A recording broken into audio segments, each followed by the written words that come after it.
करने ले जा रहे थे। बोलना नहीं तो मुंह तोड़ दूंगी, मैं बता देती हूँ। मैं जब अपने बच्चों से बात कर, तुमको बोलने की जरूरत नहीं है, समझ में है? सामने ये लोग कुछ सामने देवी देवताओं को चुड़ैल मैं मार सकती हूँ, चिंता नहीं करना, है ना? भगवान का हाँ, जो रूप रहता है उसको राक्षस बोलते हैं। मार सकती हूँ, बिल्कुल। ये मत समझना पुलिस खड़े, तुम जबान लड़ाओगे तो सारे को ठोकूंगी यहाँ, समझ में आया? ज्यादा अगर उतमता दिखाया ना, अगर सेक्टर में आकर तो यही गाड़ के रख दूंगी, बता देती हूँ, समझ में आया? ज्यादा उजंडता नहीं दिखाना मेरे पास यहाँ सेक्टर में आके। हाँ, सेक्टर में नहीं आना, बात खत्म, समझ में आया? सभी को बता रही हूँ, कहीं भी दिखेंगे खुला छूटा मेरे तरफ से तबीयत से ठोक लेना, महिला हो पुरुष हो कोई फर्क नहीं पड़ता। अगर मुझे कुछ भी होता है तो तुम्हारे 7 पुश्ते भी ज्योति शर्मा को याद रखेंगे, ये चीज। एक मसीही गीत का पहला स्टेंजा इस प्रकार से जाता है।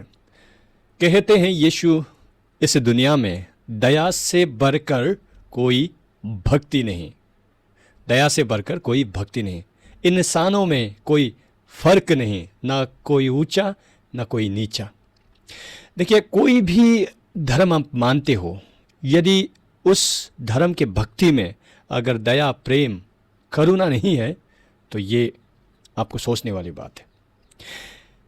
छत्तीसगढ़ में जो कंट्रोवर्सी या कह लीजिए जो न्यूज़ चल रहा है, ख़ास तौर पे मसीह जगत में, मैं उसको फॉलो कर रहा हूँ। और मैं एक लेडी जो ज्योति शर्मा करके है, उन मैडम का मैं कुछ क्लिप्स यहाँ वहाँ मेरे यूट्यूब में भी दिख रहे थे, क्योंकि मैं थोड़ा सा सर्च करने लगा।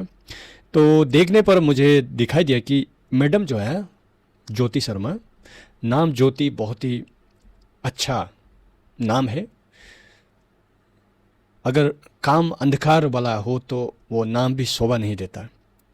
आप देख पाते हो कि किस प्रकार से बहुत सारे ऐसे क्लिप्स हैं, मैं आपको स्क्रीनशॉट या मैं उसके लिंक्स आपको दे दूंगा, जहाँ पर पास्टर को थप्पड़ मार रहे हैं, वर्बली एब्यूज़ कर रहे हैं। और जो रिसेंट केस है जो छत्तीसगढ़ का, वहाँ पर भी हम देख पा रहे हैं कि वो किस प्रकार से वर्बली 2 नन्स को भी एब्यूज़ कर रहे हैं। मतलब इस प्रकार के गाली गलौज ओपनली और मार भी रही है। तो कानून क्या कर रहा है? क्या ये जो एब्यूज़ हो रहे हैं ये दिख नहीं रहे हैं? कंप्लेंट्स को क्यों सुना नहीं जाता, क्यों अरेस्ट नहीं होती? धर्म को बदनाम करती है ऐसे जो सो कॉल धर्म रक्षक। जिस धर्म को आप रक्षा करने जा रहे हो, जिस धर्म को आप बचाने जा रहे हो, आप उसी धर्म की बदनामी कर रहे हो जब आप ऐसे काम करते हो। आप कहते हो यीशु अच्छा है ये मत कहना, राम अच्छे ये कहना करके आप घर घर जाके आप लोगों को चेतावनी देते हो, लेकिन आपके काम कैसे हैं? आप जिन ननों को आप इतने बुरी तरीके से एब्यूज़ कर रहे हो, या उन पर आप लोगों ने, जो बजरंग दल है और ये जो आपके जो ज्योति शर्मा है, ऐसे जैसे कार्यकर्ता जो अपने ही धर्म को बदनाम करते हैं, ये लोग, उन पर ह्यूमन ट्रैफिकिंग का आपने चार्ज लगाया एफआईआर में, और उसके बाद में कन्वर्जन का। तो अब तो यहाँ पर जो लोग वो लोग भी अपने बात रख चुके हैं कि ऐसा कुछ नहीं था, अपने मर्जी से जा रहे हैं, वो खुद मसीही लोग हैं, तो ऐसा धर्म परिवर्तन का ऐसा कोई एंगल नहीं। तो ये बात अभी साफ हो रही है। तो इतना हंगामा क्रिएट किया आपने, वो सारे, ये क्या था? और ह्यूमन ट्रैफिकिंग, आपको पता है ये कितना सीरियस एलिगेशन है?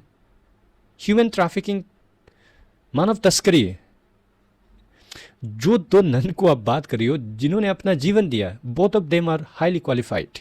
अगर आपने उनके बारे में पढ़ा हो तो एक फार्मासिस्ट है, एक रजिस्टर्ड नर्स है, दोनों, लेकिन उन्होंने समाज सेवा, प्रभु का सेवा के लिए अपना जीवन को दिया। तो आप सच में सेवा करना चाहते तो ऐसा कुछ कीजिए, अपना जीवन को दे दीजिए। कैथोलिक लोग कितने स्कूल्स चला रहे हैं, आपको पता है? एजुकेशन को, खास तौर पे इंडियन एजुकेशन को किस प्रकार से संभाले रखे हैं, आप लोगों को पता नहीं होगा, आइडिया नहीं होगा, क्योंकि आप नफ़रत में अंधे हो चुके हो। उन लोगों का कंट्रीब्यूशन क्या है? मैं अपने जो बच्चों को जिस स्कूल में भेजता हूँ, हमारे इलाके के सबसे अच्छा स्कूल में वो गिना जाता, तो वहाँ में जो 90%, आई थिंक मोर देन 90% सारे हिंदू मुस्लिम्स गैर मसीही के बच्चे आते हैं। तो ये जस्ट एक एग्जाम्पल है पूरे भारत की, अगर हम बात करें तो ये जो समाज सेवा करते हैं, हॉस्पिटल, मिशन स्कूल, इस प्रकार से जो समाज सेवा कर रहे हैं, चलिए ना, अगर ये अच्छा काम को देख के कोई मसीहत को अपना लेता है तो वो उनका अपना चॉइस है। आप भी ऐसा कीजिए, आप क्यों नहीं करते? आप क्यों अपने धर्म को बचाने पर आते हो? अगर जिस धर्म को बचाना पड़े, आप कभी मसीह को तो ऐसा नहीं देखते हो कि आप वो अपना मसीहत को बचाने के लिए कि कन्वर्ट नहीं करना करके ऐसे कहीं पर आवाज़ इस प्रकार का उठाता हुआ तो आपको दिखेगा नहीं। या मुस्लिम को भी आप क्यों इस प्रकार के हंगामा करते हो, लोगों को अब्यूज़ करते हो वर्बली, इस प्रकार से? ये सारे जो है बहुत ही गलत काम है और लीगली भी ये सारे कॉन्सिक्वेंसेस होने चाहिए ऐसे कामों के ऊपर में।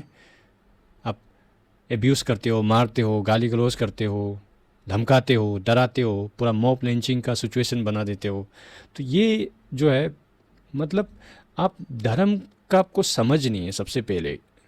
और ये आप अपना माइलेज, हो सकता है पॉलिटिकल माइलेज लेने के लिए इस प्रकार के मोटिवेशन से आप ये सब करते हो। अगर आपको सच में धर्म का रक्षा करनी है तो धर्म को पहले जानिए, सीखिए, स्टडी कीजिए अपने धर्म को, तब जाके आप इस प्रकार के काम करिए। तो ये सब चीज़ों से हम मसीहों को क्या सीख मिलती है, मैं अगर आपको कहूँ तो सबसे पहले ऑफकोर्स अगर आप लोग में से जितनों को पता नहीं, 2 नन्स को बेल मिल गई है, लेकिन वो भी कंडीशनल बेल, यानी कि अभी तक केस जो है पूरी तरीके से ख़त्म नहीं हुआ।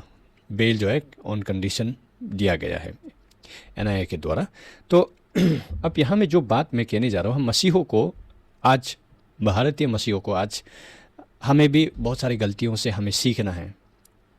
जिस प्रकार से प्रभु ने अपने चेलों को सेवा के लिए भेजा, उसके बाद में प्रचार के लिए भेजा, उसके बाद में उन्होंने कहा कि मैं तुम्हें एज ए शिप वुल्व्स के बीच भेज रहा हूँ, तो इसीलिए चालाक बनो सांप की तरह, चालाक बनो सांप की तरह, B innocent like a dog.